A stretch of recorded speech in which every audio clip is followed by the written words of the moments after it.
The reason why I wanted to talk about this subject was because I have been, I guess to put it really honestly, the last time I felt the level of serendipity, joy, and wonder that I feel nowadays with the dames is when I met my husband.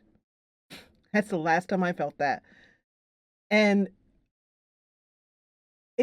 and like I as it was when I met him, I also feel that I'm seeing how what I went through earlier is not um was not failures, but they led up to this where I am now.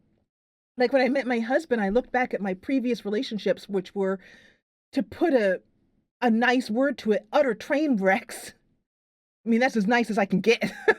And how they led me to make decisions that ended up leaving, a very happy marriage. Like, for example, I had relationships that were very disrespectful. Um, and I made a decision after the end of those relationships. I was single for 2 years before I met my husband, and that was because I said, "I will not connect with another man again until I am absolutely certain that he loves me." Period. Certain. Otherwise, if that man doesn't appear, then I will find peace in being alone and find a way to not ruin my life over being miserable about that, because I have no control over it. I've done everything I can do, and I will continue to do everything I can do. But now it's time to stop looking out there for him and start looking in here at me. Why did I choose these guys? Why did I do this stuff? So I did that for 2 years, and I'm so glad I did, because when my husband quite literally walked into my life, I was able to look at him and see immediately that he was my yes. So the same thing with the dames. I have felt, quite honestly, like the Jessa channel is a failure. Now, I know that Shirley and I have talked about this for hours. I have cried on the phone to her more than once.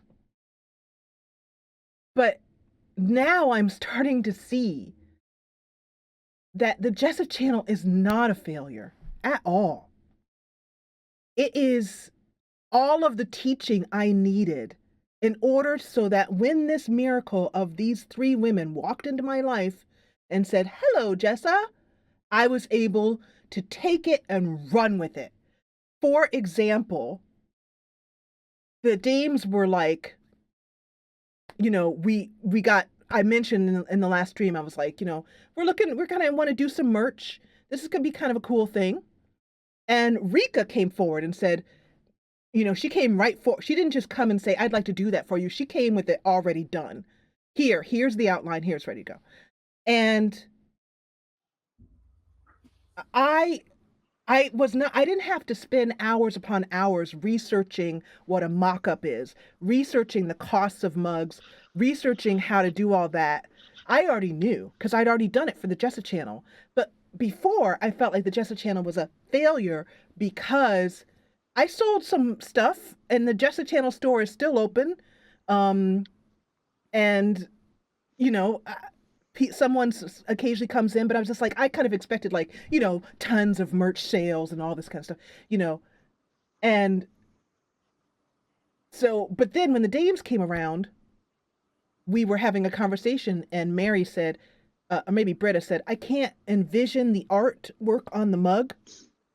Like I was able to come up with a mock-up that showed the artwork on the mug like that, like within a couple minutes, because I already knew how to do it, because I already done it for the Jessa channel. So the Jessa channel was prepping me and continues to. I was able to know about where to find a great editor, how to hire him or her, how to work with them because I've already done it. And yes, maybe the editors in the past, didn't work out for whatever reason. I mean, one of them did, and several of them did. It's just that they go off and do other things. And my Jessa channel wasn't making enough money to pay them. So there again, I feel like failure. But wasn't a failure. Now I can pay Cammy, and we were able to hit the ground running. We were working at a 100% clip within an hour after I hired her. I didn't have to spend all this time training her because she knew her business, I knew my business, and we were able to just go, hello, friend, boom. And we were together in a team and working from there on. So that's how I reframed my failures. And Shirley has said to me many times, and Shirley is, I know a lot of you guys don't know Shirley really personally. You know her on YouTube, but I know her really personally. I can tell you that she has said to me firmly, continuously, you are not a failure. My husband has said to me firmly and continually, there is nothing wrong with you. But it took my life experience for me to begin to let that sink in. I believed them, of course. They weren't lying, but I couldn't see it. So now, because of life experience, I allowed for miracles and they appeared, I can see it now. So when Mary says, aren't you really are you sure you're okay with this? You're working so hard and, you're doing all the work and all this stuff. And I'm like, oh, contraire, girl, this is the best thing that's ever happened to me. You know what I mean? Come on, baby girl. So she's excited about it. Oh my gosh, I love it because I'm able to take all of those failures and see them now working from everything I learned from aforementioned failure. Now that's my story.